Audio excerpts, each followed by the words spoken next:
Hola, ¿qué tal? Qué gusto saludarlos a todos en las ramas. La semana pasada hablábamos acerca de la creación del hombre, cómo Dios quería tener una relación con él, porque él estaba expresando su soledad también, cuando detectó la soledad de Adán y le formó a Eva. Entonces Dios les dijo algo muy interesante en Génesis 2, 16 y 17, y les dio este mandato: puedes comer de todos los árboles del jardín, pero del árbol del conocimiento del bien y del mal no deberás comer. El día que de él comas, ciertamente morirás.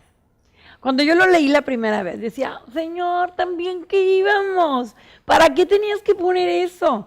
Entonces Dios me lo explicó.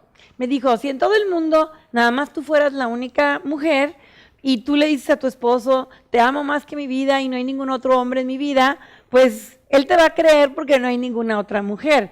Pero si tú le dices lo mismo en medio de tantas otras mujeres, entonces tú le vas a mostrar tu lealtad, porque tú tienes opciones, pero tú decides seguirlo amando a él. Y eso fue lo que pasó. Dios hizo al hombre a su imagen y a su semejanza. Tienen libre albedrío, ellos son libres de escoger. Entonces, si Dios no les da una condición de obediencia, él nunca iba a conocer el verdadero corazón de Adán y de Eva. Entonces les dio esa orden en medio del huerto. ¿Y qué creen que hizo Adán?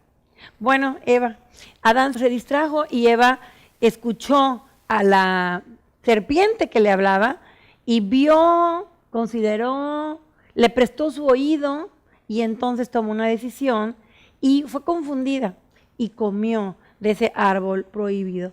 Dios les dijo que si comían de ese árbol de la ciencia del bien y del mal, iban a morir. ¿Y qué creen que sucedió?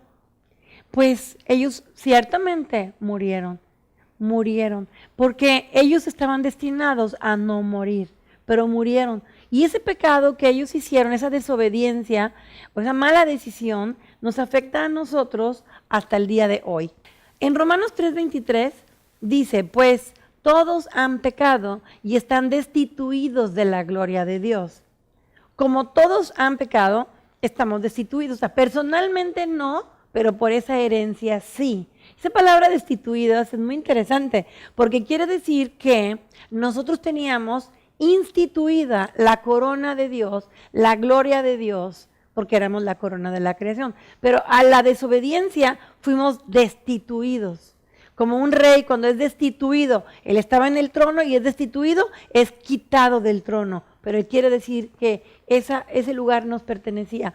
En Romanos 5:12 dice, por medio de un solo hombre el pecado entró al mundo y por medio del pecado entró la muerte. Fue así como la muerte pasó a toda la humanidad porque todos pecaron. Entonces, esto fue una consecuencia legal de lo que Adán y Eva hicieron desde un principio. Nosotros heredamos de esta manera, como seres humanos, heredamos esta condición. Sin Dios, nuestro espíritu es infructífero, no funciona correctamente. Heredamos pecado, heredamos muerte y heredamos también maldición, y eso nos impide acercarnos a Él. Pero ¿qué es lo que Dios quería en un principio? ¿Qué no nos hizo porque quería tener una relación? Entonces, pregúntale a la que está a tu lado, ¿y entonces qué pasó? Si Dios quería tener una relación con nosotros y ahora el pecado impide que nosotros nos relacionemos con Él, ¿qué va a pasar? Bueno, pues tenía que haber un sacrificio. De hecho, quiero decirte que la primer muerte jamás ocurrida en el planeta Tierra fue ejecutada por el propio Dios. Acuérdate cuando Adán y Eva sienten vergüenza, se están escondiendo, se cubren con hojas de árboles. Y Dios les dice, ¿por qué se esconden? Es que vimos que estábamos desnudos y nos escondimos. Entonces Dios los viste de piel de cordero.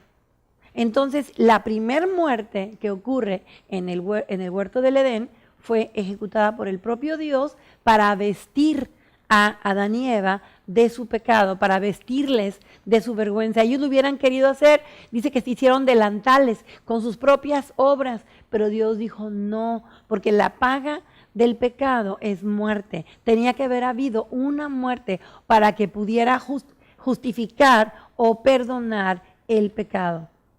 Entonces, acuérdate que dijimos que una de las características de Dios es que Él era santo.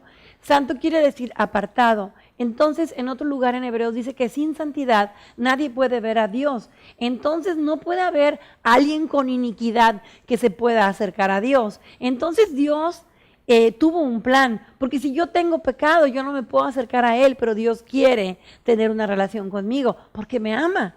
Entonces, Él proveyó de que pudiéramos entrar en una relación con Dios por medio de la muerte de animales, por medio del sacrificio de animales. Vamos a leer Hebreos 9:22.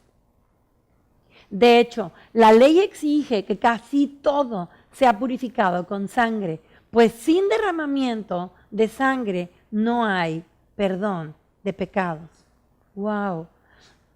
Tremendo. Entonces, esta situación del cordero que Dios mata en el Edén para vestir a Adán y Eva es una simbología del Cordero de Dios que habría de venir posteriormente para hacer la obra redentora de toda la humanidad o de todos los que crean en Él.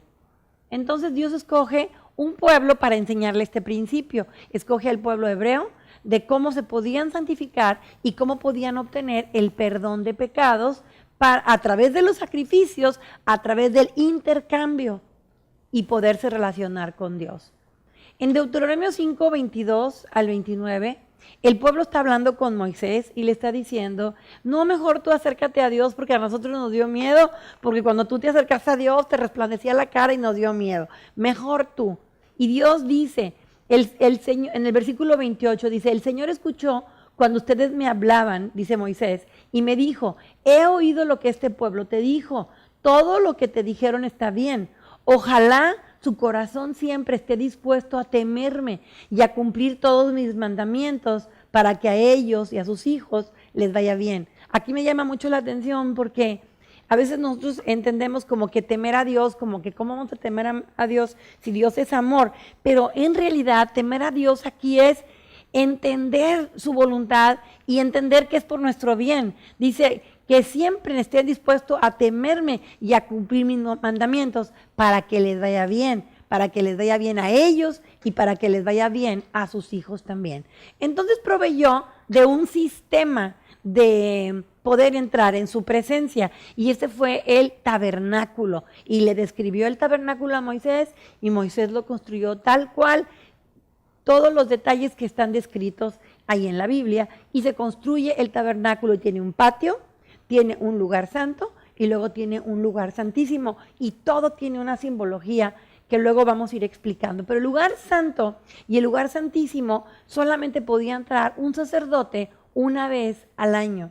Y para poder entrar era para escuchar la voz de Dios.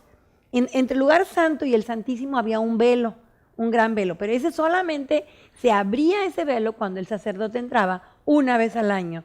Entonces hacía un sacrificio para todo el pueblo estaba ahí alrededor y les decía, vamos a hacer un sacrificio por el perdón de ustedes, y mataban un animal, tomaban sangre, y ya de cuenta que aventaban así la sangre como si fuera agua bendita, y todos así se sentían purificados porque había este entendimiento del intercambio. Entonces decía, ok, este sacrificio es por el pueblo. Ahora el sacerdote tomaba otro animal porque decía, ok, ahora yo voy a entrar. Entonces yo tengo que hacer un sacrificio por mí mismo, por si en la mañana pensé mal, por si en la mañana me enojé con mi esposa, por si algo, porque sin santidad nadie podía entrar a ver a Dios. Entonces ve, en el vestuario del sacerdote, en la bastilla tenía un montón de campanitas y le ponían un mecate en el pie y él tenía que entrar y tenía que mover así como la campanita para que los otros sacerdotes que estaban afuera pudieran ver que él seguía vivo y podía saber que su sacrificio había sido aceptado y que iba a recibir instrucciones, porque sin santidad no podía nadie entrar. Entonces es tremendo porque este sacerdote traspasaba el velo y podía estar en la presencia de Dios y tenía que hacerlo porque entendía el intercambio. Todo esto de entrar al lugar santísimo, el sacerdote, y hacer un sacrificio, estaba profetizando como una imagen de Jesús que había de venir. Y todo esto sucedía por fe y funcionaba. Él decía, mi pecado, la paga de mi pecado es la muerte. Sucedía el intercambio porque el sacerdote entendía que el pecado de él se traspasaba al animal y la inocencia del animal venía a ser de él. Por eso él podía entrar a la presencia. Pero esto era un simbolismo de Jesús que daría su vida para que fuéramos perdonados tú y yo y pudiéramos entrar en la misma presencia de Dios, pero no una vez al año, sino todas las veces de continuo pudiéramos entrar en la presencia de Dios y gozarnos de la presencia de Dios. ¡Wow! Es tremenda la diferencia de una vez al año a siempre, todas las veces cuando tú pones tu confianza en el sacrificio de Jesús, que recuerda que es el Cordero de Dios. Entonces, ¿qué te parece hasta ahora? Reflexiónalo y nos vemos en la próxima clase. Que Dios te bendiga.